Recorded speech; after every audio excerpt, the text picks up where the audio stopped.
What makes the difference? Why do we see that some people have meaningful, truly significant lives?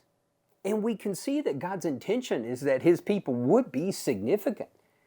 But we also have to remember that how we respond does impact how we progress. And there's a great truth for us in James, talking about Abraham, the friend of God. And it says it this way in the New Life Version. It says, we see his faith working by what he did. And his faith was perfected by what he did.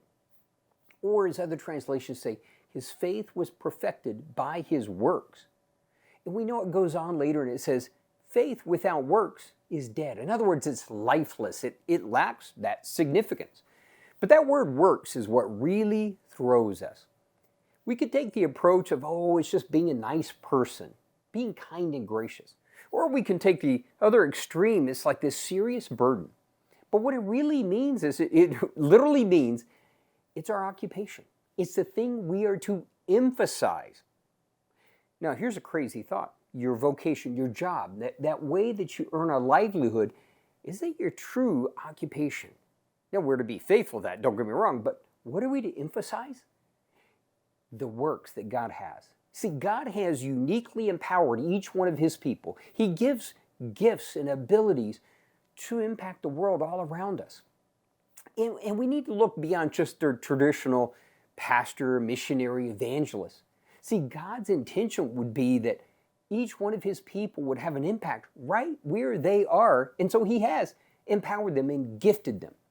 So how do we live a truly God-powered, significant life?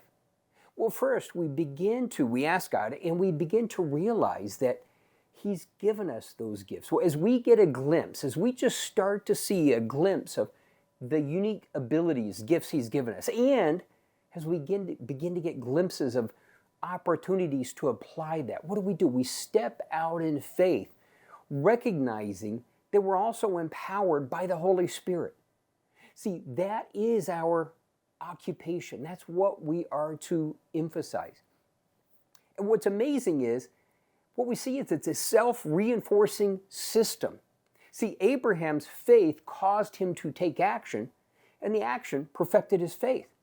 So in other words, that faith grew and matured and strengthened, which would lead to further actions, which would lead to greater faith.